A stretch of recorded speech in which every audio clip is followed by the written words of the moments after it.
this is Dodger and you're watching my show. So before we start off, I really need to just read this quote to you because it's just so great. Like the protected books, plays, and movies that preceded them, video games communicate ideas, and even social messages through many familiar literary devices such as characters, dialogue, plot, and music, and through features distinctive to the medium, such as the player's interaction with the virtual world. That suffices to confer First Amendment protection. Under our Constitution, aesthetic and moral judgments about art and literature are for the individual to make, not for the government to decree, even with the mandate or approval of a majority. So for those of you that spaced out during that, the Supreme Court smacked down the California law about selling games to minors.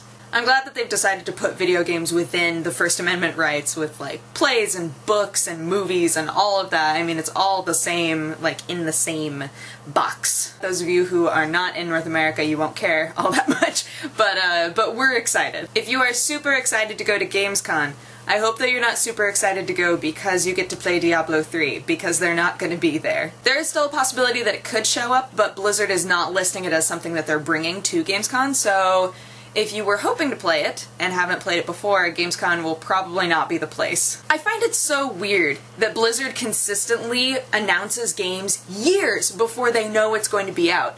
It's like, why not just wait a little while? I know that they like the hype and building up the hype and having it be something that people have waited for years, but that doesn't always work out. Sometimes people just get irritated and just decide they don't care anymore. Diablo 3, again, is coming out sometime in life. Possibly. I also think it's interesting that Blizzard doesn't go to many conventions, and I know it's because they have BlizzCon, like, they're like, we have our own, we don't need you guys. But it's just strange that they rely so sufficiently on that. Microsoft is working to get more free-to-play titles to the Xbox 360 through Xbox Live. They're trying to work in microtransactions, which is interesting because I've only ever seen that happen on a PC. I've never seen that happen on a console, so if they're able to work that in, that'll be able to get the company that are giving them the free-to-play games more money, which is good for them because then the business relationship works a bit better. I know that Nintendo isn't interested in having free-to-play microtransaction games at all.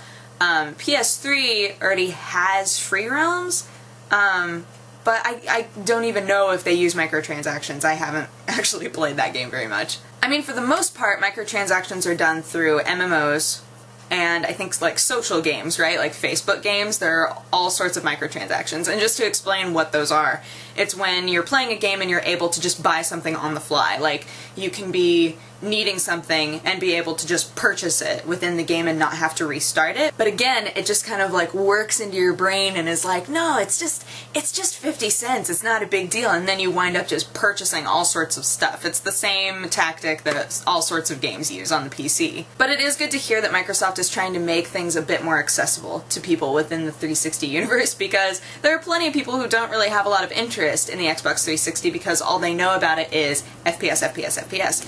So it'll be really cool if they're able to give us a bit more of something that we want, and I think that Kinect is helping a little bit with that, but being able to have free-to-play games on the Xbox Live would really bump up their base, I think. Any of you who are interested in the Game Developers Choice Awards, nominations for the awards are going to be open until June 30th, so if you would like to get your ballot in, you only have a few days. I will put a link in my description so that you can go ahead and go there and check it out. It'll be all fun and dandy and fantastic. There are a lot of different awards that people can get. It's really cool. In October is when the actual awards are going to be happening, and I think that they stream it online. So if you didn't know that it existed, you can go ahead and watch that as well in October. If you remember, maybe I'll mention it again in October. Anyway, that is my show. Thank you so much for watching. If you have a positive or negative response to anything that I said today, feel free to leave it as a comment or as a video response because I love them.